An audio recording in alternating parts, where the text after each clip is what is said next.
Okay, welcome back everybody. This is part 4 of the video. So just getting right into it here because we've got lots to get through.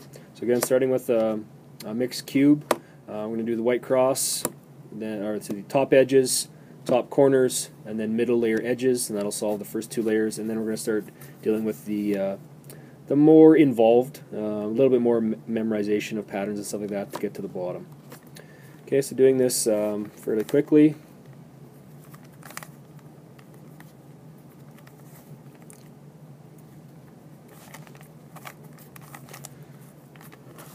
Okay, so there's our, hopefully I can keep this in view today.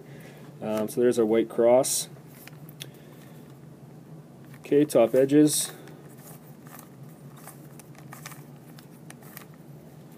Not paying attention to what I'm doing here. Red.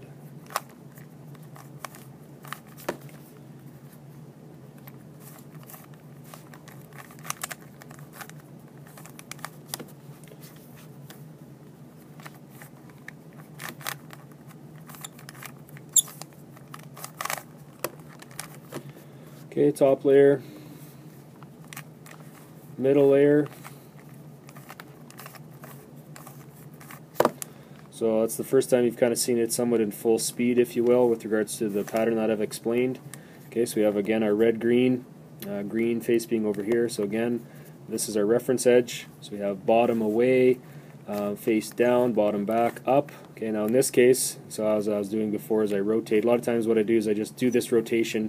Okay, so it's kind of two things in one. So it's flipping to this face at the same time as I'm rotating the bottom.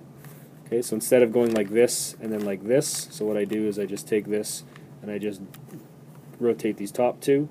Okay, and then it's the exact same thing. Where am I here? Blue, red. Okay, and again, there's more direct sequencing on some of these things, or say slightly tricks, you know, instead of really starting looking at the cube, okay, I got to bring this face over to here, you just know that, okay, this face, this piece actually has to get over here, and then you can pick up some of the patterns a little faster that way. Okay, so like in this case, right, so what I would do automatically is I know, okay, so I have orange, blue, so instead of rotating this over here, only to see that, okay, this has to go back over here, right, I would just pick up that, okay, that's in the right spot, and then I just start the sequence, okay, like so. But again, that just comes with practice and doing these sequences over and over and over again. Okay, so there we are. So now dealing with the last face, okay, which is our bottom layer, if you want to call it, dealing with the bottom face and the four sides. Okay, so where we start with this now, there's tons of ways of doing this, and I've studied several of them. I employ different ones depending on which patterns present themselves on the cube and this and that. But again, the easiest way to do it, the fewest amount of sequences to remember, you just might have to do them over and over and over again, is about what I'm going to explain here.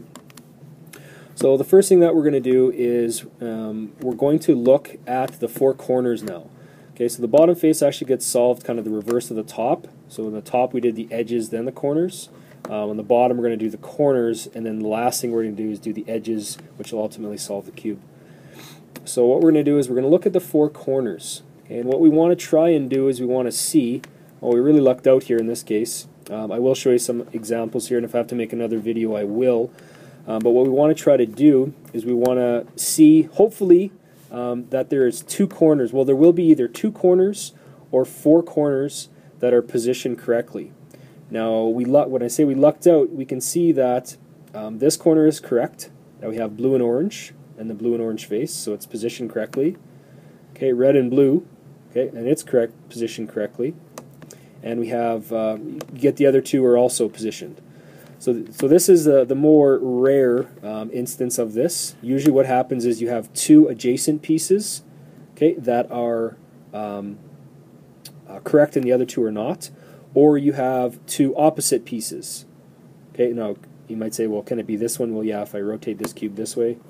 Okay, so it doesn't really matter, just two opposite pieces or two adjacent pieces.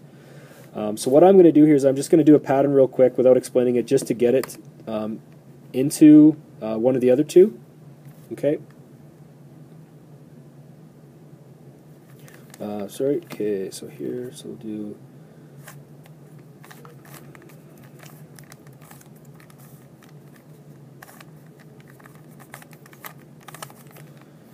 Okay, so now if we look at this, we should have just two corners that are correct. So again, now this is where, again, it's by no means fast, because you have to kind of stop and look at what you have. So we have this piece, this corner piece positioned correctly. Okay, and only one in that case, so that's not it. So we got to rotate it one more time. Now let's look again. So green, red, no, no, no, none of them. So we're going to rotate again. Hopefully I'm rotating it the correct way here. Okay, no, no. So we have one in this case, green, red. Okay, no other one. So hopefully now this one should give us two that are correct. Okay, and we can see here, sorry if I'm turning it too fast, we can see that we have the orange and green, and we have the blue and orange. Okay, so these two adjacent pieces are correct. The other two are not. So you can see that these two corner pieces would have to flip with each other. Okay, so this is the more common scenario that you run across. Again, the other one would be that it would be, say, this piece and its opposite piece would be correct.